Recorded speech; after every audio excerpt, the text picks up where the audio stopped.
Remember, we just lay low, stay out of the way, let them do their thing. Oh, would you look at this?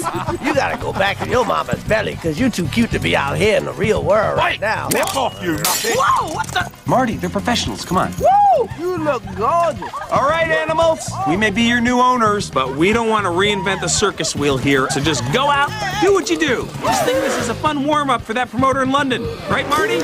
Marty?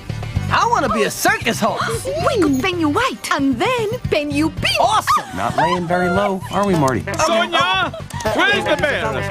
Sonia! We're about to... Hey, Vitaly!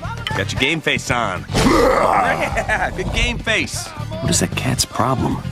I'm a mean Russian cat that isn't nice to anybody. Hey, honey, look, I'm doing it. Guys, stop fooling around. We're just having a little fun. Let's let these animals do their show. Ta-da!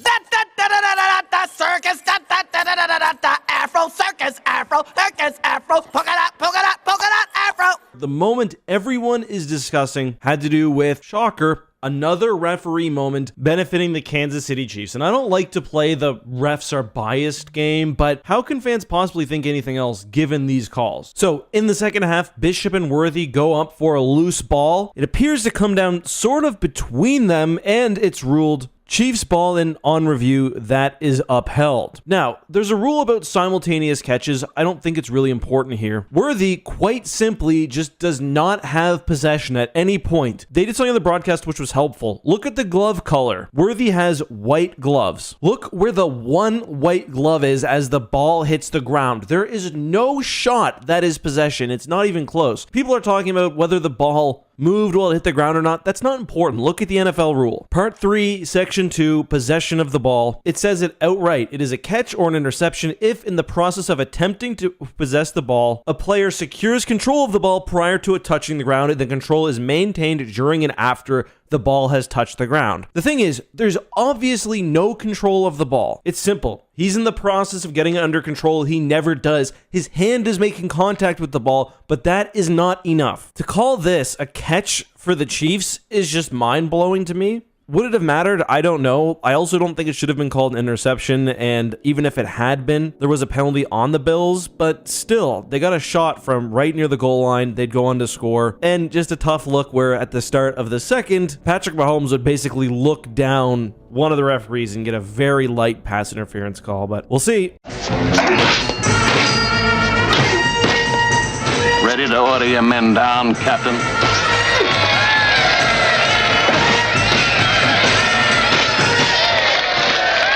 Maybe now you understand why I gave in, Jim. The Romans have always been the strongest. And they've had practice for over 2,000 years in enslaving men, using them, killing them. Quite true, Captain Kirk. The games have always strengthened us. Death becomes a familiar pattern. We don't fear it as you do.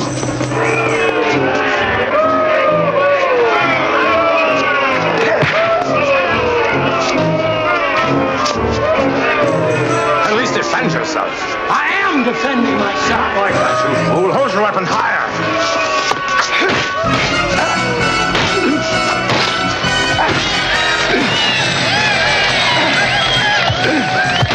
Admit it, you find these games frightening, revolting.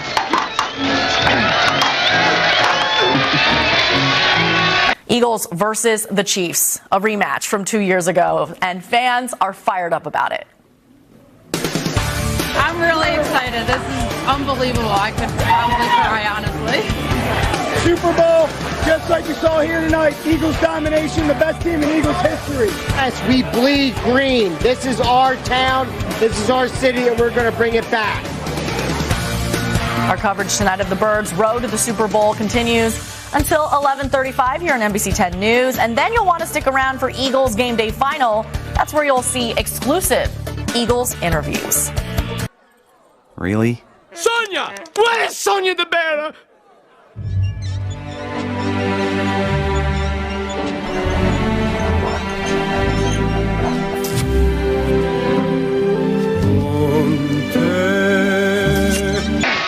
Proconsul, in some parts of the galaxy, I have seen forms of entertainment that makes this look like a folk dance.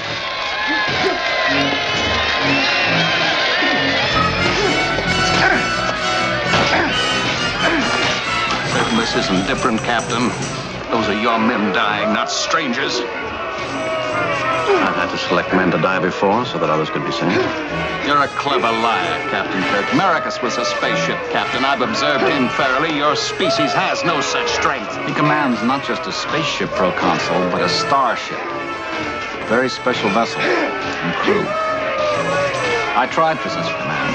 I've seen no evidence of superiority. They fight no better than your men did, Marcus. Perhaps not as well.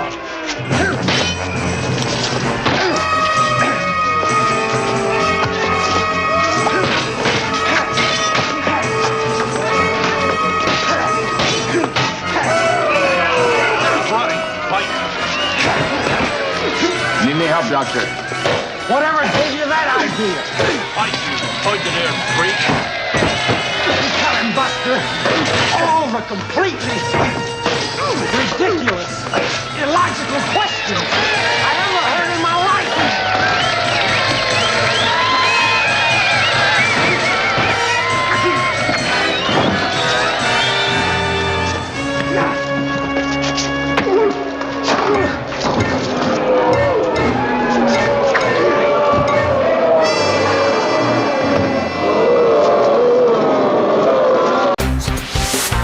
Good afternoon, I'm Liz Reyes. We start with breaking news at this hour. Right now, crews are removing the Mercedes-Benz sign from the Superdome. Josh Robertson is live with an update from there. Josh. Well, the iconic Mercedes-Benz logo and name, which has been synonymous with the Superdome since 2011, is no more. As you can see here behind me, crews actually just finished tearing down the lettering on this side. They've already done one of the other sides that faces Poydras. Those letters come down. They put them in the back of a trailer and they drove them off. One of the crew members told me they're going to recycle those letters, and now we know that it is a deal has been struck, of course, as we reported a month or so ago, that this is now going to be the Superdome has now gotten a deal with Caesars Entertainment, which of course is the parent company of Harrah's Casino, which is right down the road from here. And so obviously crews are working. That contract ended in July, and so that is why they are here taking down those letters. The Mercedes-Benz name you will no longer see here at the Superdome, and as we know, it is now been taken over by Caesars Entertainment. And so this is going to be we're not sure exactly what the name is going to be, but they have the naming rights, and so we hope to find out here pretty soon what that is going to be. But that's going to be a multi-decade long deal. But so cars driving by, we've seen people come by taking pictures, people on Instagram, Twitter talking about this as well. So obviously a lot of stuff going on here this morning, but the crews have finished taking down the lettering on the side of the Superdome, so it will no longer read Mercedes-Benz. But for now, we will send it back to you.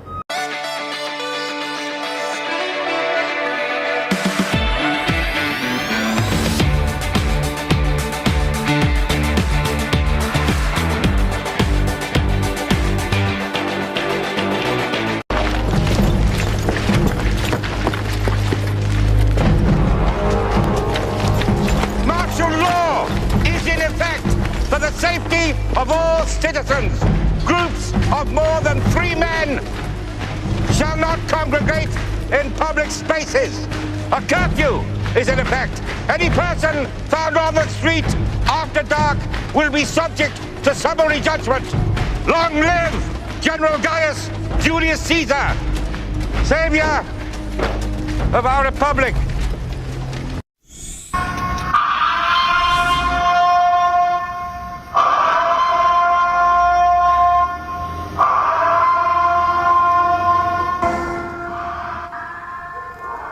That siren, known by many from the movie The Purge, was not received well by some living in Crowley. Chris Walty spoke to the chief on his decision to sound the siren as a part of the city's curfew. Crowley Police Chief Jimmy Broussard says he's never seen The Purge, but he knows the sound to be an old military siren. Since the alert Thursday night, the department has received mixed messages about their curfew warning to residents. Ty Abshire was caught off guard when he heard the Purge siren echoing through the streets of Crowley around 9 o'clock Thursday night. It was just crazy. I knew they had a curfew, but nobody was expecting to hear that kind of siren. Police Chief Jimmy Broussard says his intent was never to scare anyone. As we examined it, we didn't want to go through with our regular sirens because we didn't want to create more havoc. And one of the officers who is military approached me and said, well, you know, Chief, there is an old military siren that was used. It was used in the movie Purge, but it's been used for many, many years. And after listening to it, I said, well, it's a more muffled tone. It, you know, wouldn't create to me as much havoc. What do you want, Crowley? I want your soul, of course. That is, my master wants it. Do it yours. Give me my sister. You're a businessman, Mr. Wayne. You know that saying something doesn't make it so. I'll need a contract. Inked in your blood. Oh, please spare me this spillage. I don't believe in Satan. Oh, you're modern, rational, well-educated, a civilized man of peace and moderation. Of course you don't believe in Satan, but that doesn't matter. Satan believes in you. Cutie, it's you he wants. Your spiritual essence, not your company. Alistair is just a very wise and loving man. A teacher. In exchange for my sister's liberty, I have to sell... I have to sell my soul to the devil. Precisely. You get my master's eternal friendship. You're a smart businessman, Mr. Wayne. Think of that. Think of the power you'll have. I have power now, you fool. I could buy and sell the likes of you. See now, there's the beast inside of you. The department has since received more than 500 comments on Facebook questioning why they use the siren and why the curfew is being strictly enforced. It was to remind people that this is a very serious matter. It's a very serious disease. It's a very serious pandemic going on. I think part of the issue is people are not seeing, even if they look at the statistics, it's not real to them.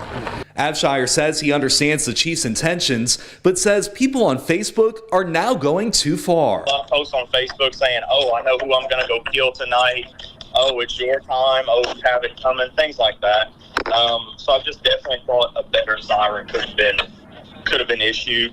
Our purpose was to let people know, and if they know now, even through this, how dangerous this pandemic is, how dangerous this COVID-19 is, then okay, it was accomplished. Abshire hopes through all of this, people do see the good work first responders are doing to stop the spread of COVID-19. Thank y'all, and continue to do what y'all do and be heroes out on these streets.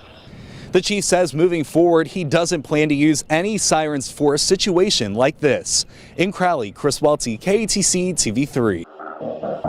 My, what a peculiar place to have a party. You know, Dino, we really shouldn't be doing this. After all, we haven't been invited, and curiosity often leads to trouble.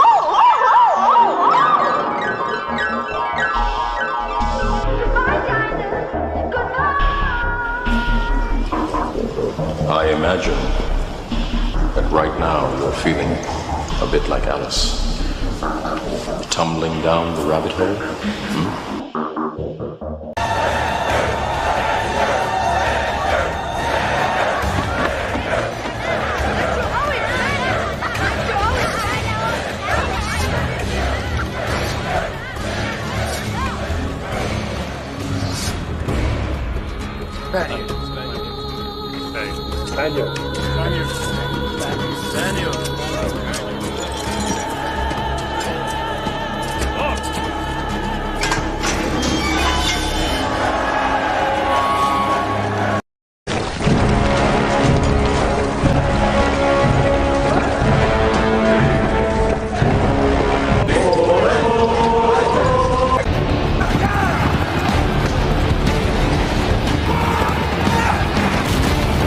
Finally tonight here, the Super Bowl is set. And what about Taylor Swift? She does have that concert in Tokyo.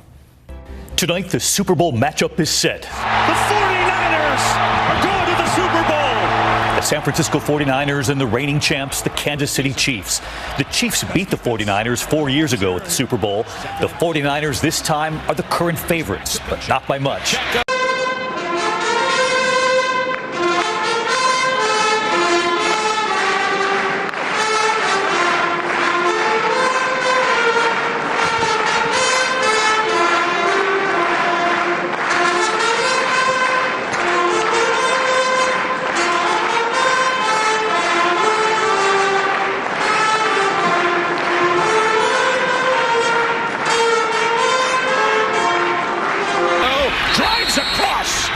Chiefs touchdown. Way in Las Vegas for the first time ever there. The two quarterbacks facing off against each other. Patrick Mahomes for the Chiefs, his 4th Super Bowl in 6 years. And look at this. They're going to spray paint. I cannot believe this. This is unbelievable. Somebody needs This is to go turning in my there and stomach right now. They are spray. They have spray painted Tony, the NWO logo. Tony, forget what you're doing. It's the only way to go. And what you gotta do. They made history as the first all-African-American circus act in U.S. history in December of 1969 after auditioning for the Ringling Brothers Barnum and Bailey Circus outside Madison Square Garden the previous year.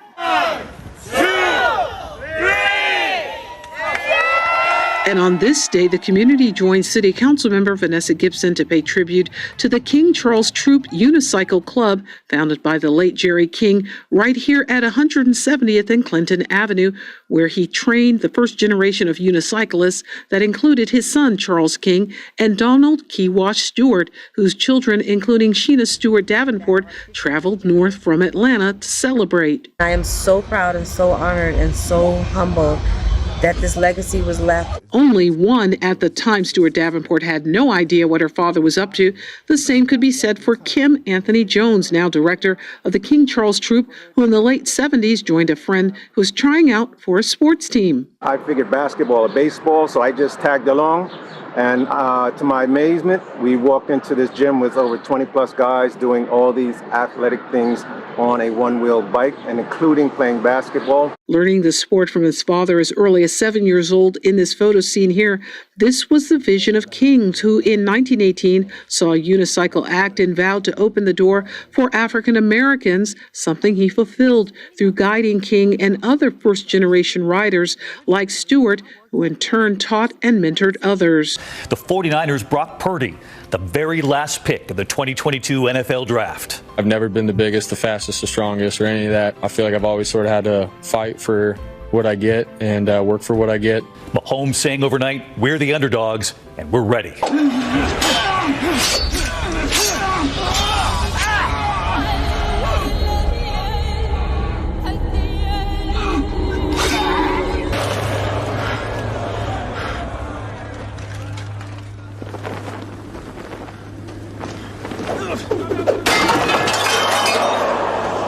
Are you not entertained?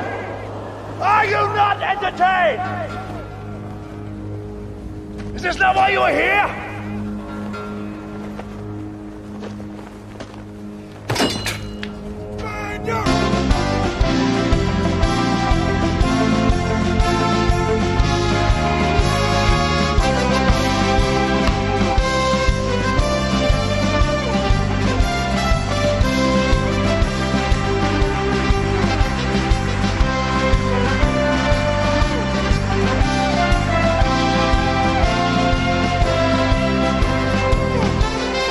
Tickets for the Super Bowl from $7,000 to $90,000.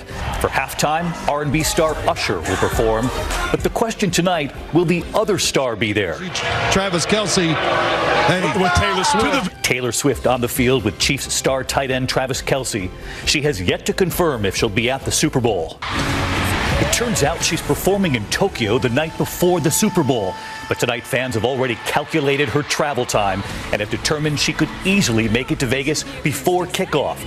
Zena LaVey and Nicholas Schreck are the chief spokespersons for the Church of Satan, and they are the two people you will see me confront during this video. Whether or not you believe in a literal devil, you should be concerned about the plans of LaVey and Schreck to establish a satanically ruled society.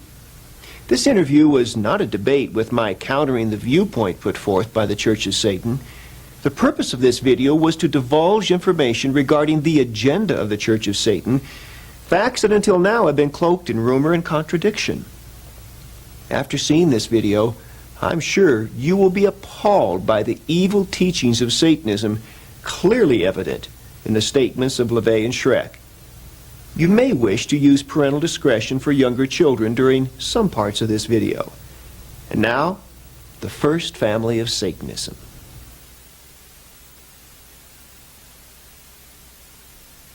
We told you about the meltdown some MAGA Republicans are having over the prospect of Taylor Swift endorsing Joe Biden for president. She hasn't. Well, now some Republicans are quoting Swift and saying folks need to calm down.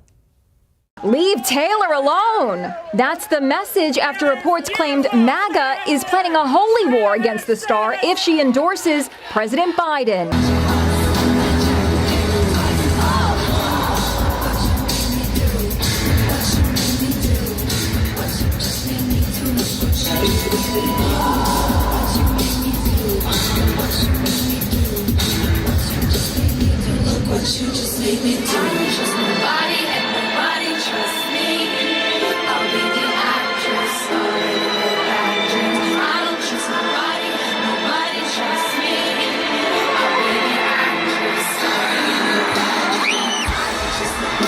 Come back to the beginning now for a minute. Let's go back to 1966 when this whole thing got started.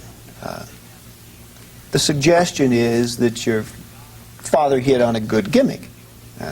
You're always accusing the church of being hypocritical and using gimmicks, but it seems to me that your father hit on a very good gimmick. And then there was a lot of showmanship involved. I mean, nudes on altars and satanic ceremonies. How sincere was the beginning of the church? How sincere? It was quite sincere. There had to be public attention to pave the way for Satanism to be a recognized and above-board religion.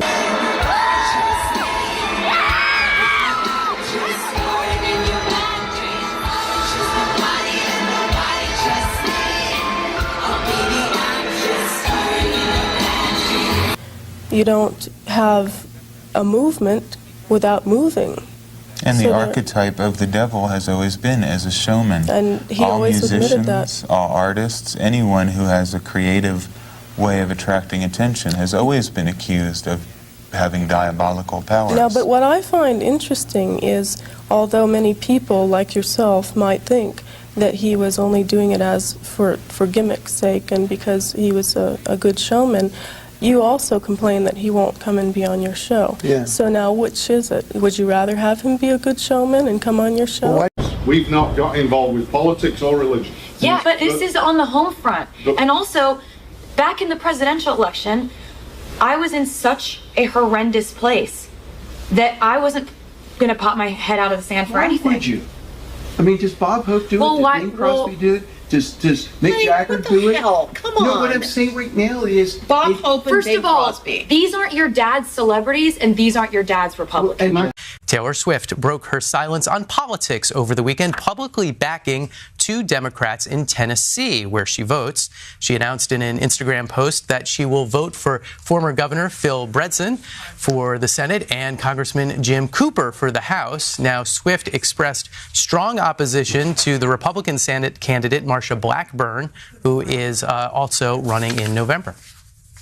Swift urged people to vote and to register to vote, saying, quote, "For a lot of us, we may never find a candidate or party with whom we agree 100% on every issue, but we have to vote anyway." And see her disguising these policies behind the words Tennessee Christian values. Those aren't Tennessee Christian values. I live in Tennessee. I am Christian. That's not what we stand for. Why doesn't he come out of the closet? He's not in a closet. He's living his life happily. But he is not, I mean, he is fronting an organization. Listen, he came out of the closet in 1966 so that everybody else could come out of the closet. But excuse me, but he is not making his views, his doctrines, his beliefs. His views and doctrines are available in the He's not Satanic Bible. making them open to the objective inquiry of the press, of journalists, of anyone. No, he's not. I mean, you are speaking for him, but he does not put himself on the line to defend what he believes. He's past that point. He no longer has the need to speak to the media in that fashion, and certainly the Christian media is a dying force.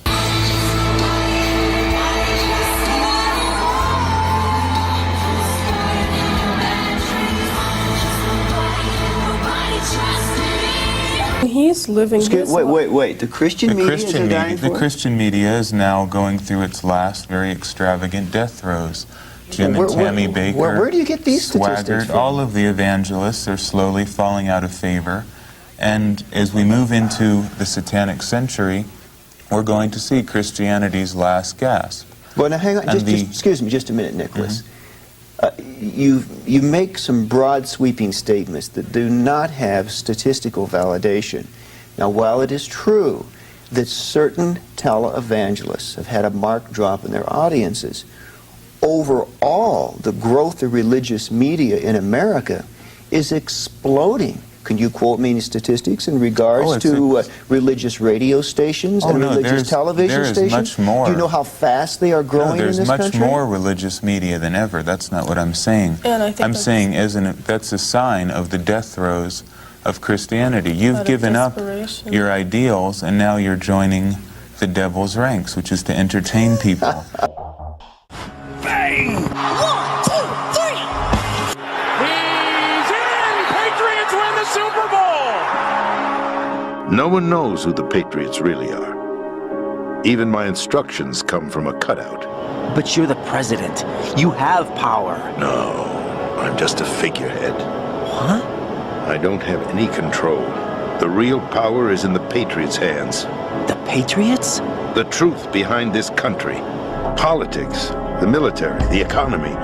They control it all. They even choose who becomes president. Putting it simply, the Patriots rule this country. That's the story given to the general public. Following his resignation, the Patriots selected me, their new pawn for the presidency. But that would mean that the presidential race was... That was quite a show, wasn't it? It was a well-scripted drama staged by the Patriots for the benefit of the public. Even the Democrats and Republicans were dancing to the Patriots' tune. It is a means to preserve the world as it is. It will establish a new form of control. The Patriots will use it to keep their place as the country's true rulers. Right now, they feel pressured and threatened. By what? They fear an overabundance of digital information. Hi, I'm Fox San Antonio's Jessica Headley. And I'm Ryan Wolf. Our greatest responsibility is to serve our Treasure Valley communities, the El Paso, Las Cruces communities, Eastern Iowa communities, Mid-Michigan communities. We are extremely proud of the quality, balanced journalism that CBS 4 News produces. But we are concerned about troubling and irresponsible, one-sided news stories plaguing our country. Plaguing our country. Ladies and gentlemen, boys and girls, adolescents of every gender, buy your reasonably priced concessions now because the House of Freaks show is about to begin. Look at all those freaks. There's a man with hooks instead of hands. I'm not a freak. I'm playing the Calliope. Welcome, welcome, welcome to the House of Freaks. Prepare to see some people with some very odd physiques. Sit back, my friends, relax, my friends. The show is quite informal. Cause when you see these folks, you will be grateful that you're normal.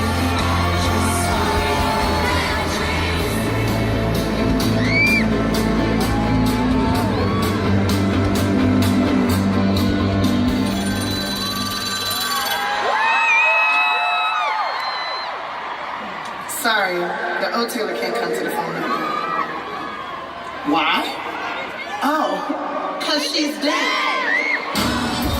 You are now part of the media, which is something that the fictional character you base your religion on, Jesus Christ, would certainly not have condoned. Well, now you're now using... Nicholas, you throw so many, you know, I don't want to interrupt you, I want to be polite, but you throw so many little zingers out that are just factually inaccurate. I do have to call you. You just casually say this fictional character, you completely disregard the historicity of Christ. But let's come back to that. As most historians would. Well, that's not entirely accurate, sir. I want to let's get back to the. Well, it is quite accurate if you want to speak about that. All right, let's get back to where the whole thing started. Okay. Let's get some facts straight here, and I'm asking you, Zena, because the press has kicked these things around. Jane Mansfield. Was Jane Mansfield a follower and or a lover of your father? Yes, she was a member of the Church of Satan. I will not discuss my father's private life because I don't think it's anybody's business. But she was definitely a devout follower of the satanic philosophy. Well, his private life has been pretty well discussed in a number of notable books on the subject. Well, that's there for people who wish to Okay, well, if you prefer not to, fine, but I'm trying to get some facts here. The curse, the story of the curse that killed Jane Mansfield, that your father supposedly put on someone else, and she happened to be in the car. Any truth to that? Published in a number of books and papers also. So, do you want me to talk about things? I'm just asking you. I'm asking you. I'm coming straight to the source here. No, there was no curse. There was no curse. So she was not decapitated because she was in the wrong place at the wrong time because of your father's curse. I would say she was in the wrong place at the wrong time, obviously. But your father did not put a curse at her request? On Sam Brody, yes, but not on her. No, but he did put a curse.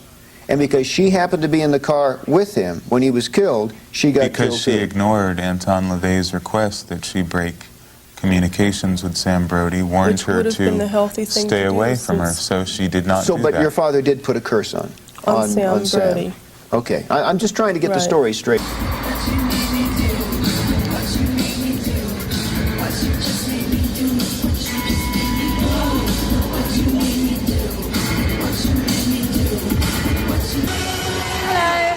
Hello there. What's your name? My name's Jenny Darren. Nice to meet you, Jenny. Where are you from? I'm from the Cotswolds. Oh, love the Cotswolds. Do you have a day job? No, I'm retired. How old are you, if you don't mind me asking? I'm 68.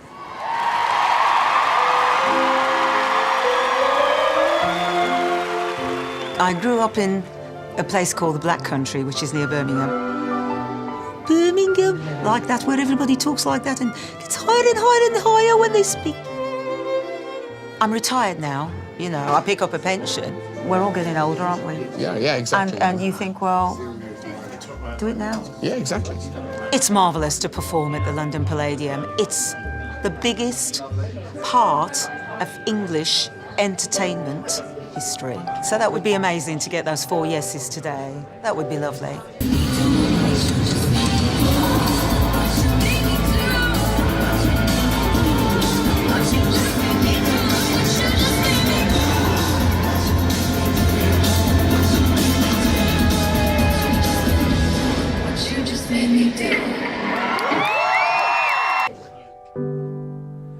And Jenny, are you doing this because you think you can win the show? Absolutely. That's what it's about. Of course. Okay, Jenny, good luck.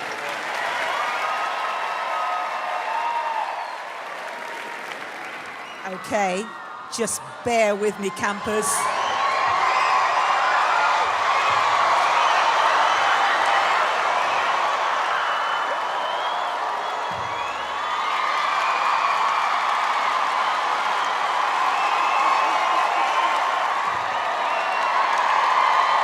On, let's go.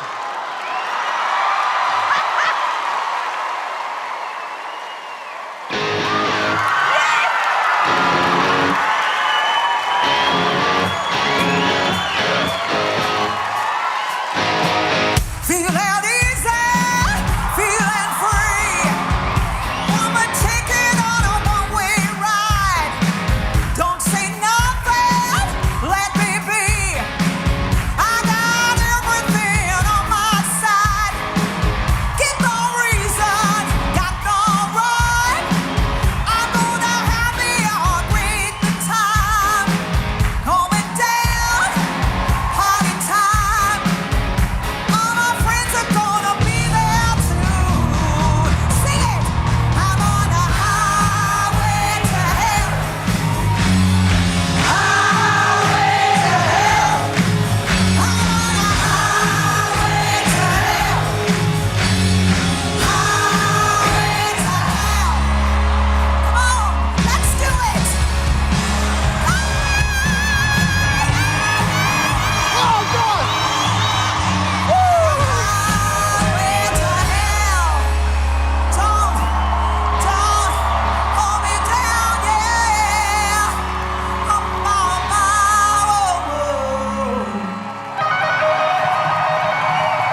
robots are quite extraordinary. They've been programmed by me to faithfully obey my every command. Let me give you a tiny demonstration.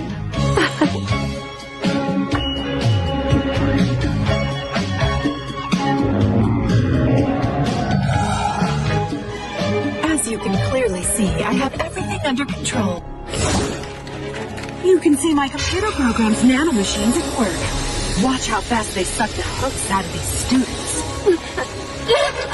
Using my ingenious system, not only can I offer Master Pharaoh 90 hosts, but I can also utilize their empty shells as vessels. It's so hard being a genius. I imagine that in 10 years when we are sitting here, we have an implant in our brains. And I can immediately feel, because you all will have implants. I worry about everything. I don't know what to worry about first. Never mind the government. It's the sodding banks. They terrify me. And it's not even them. It's the companies, the brands, the corporations. They treat us like algorithms while they go around poisoning the air and the temperature and the rain and don't even start me on ISIS. Oh, now we've got America.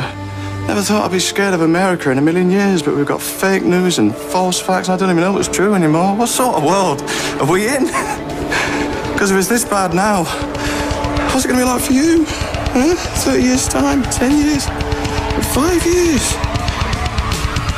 What's it going to be like?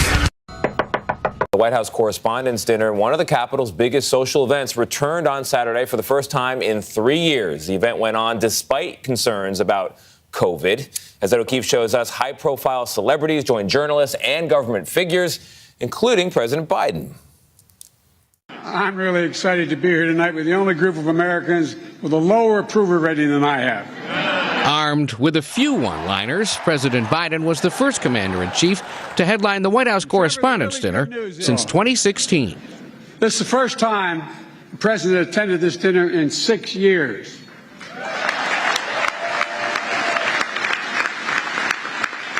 It's understandable. We had a horrible plague, followed by 2 years of COVID.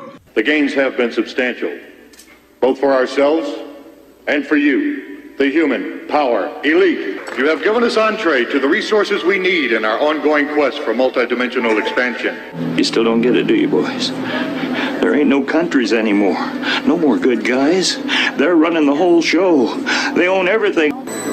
He's a tall, Caucasian male, doesn't appear armed, wearing sunglasses. I have come here to chew bubblegum and kick ass. And I'm all out of bubblegum. Well, that's all, folks. That's my line. Step aside, babe. Let a star do this. If we turn against each other based on divisions of race or religion,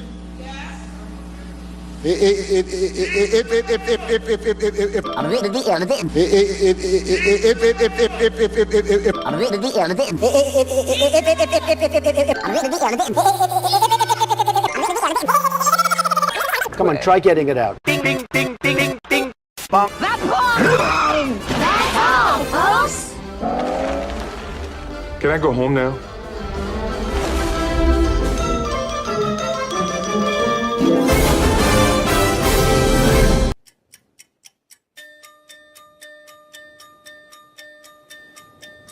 Over the horizon.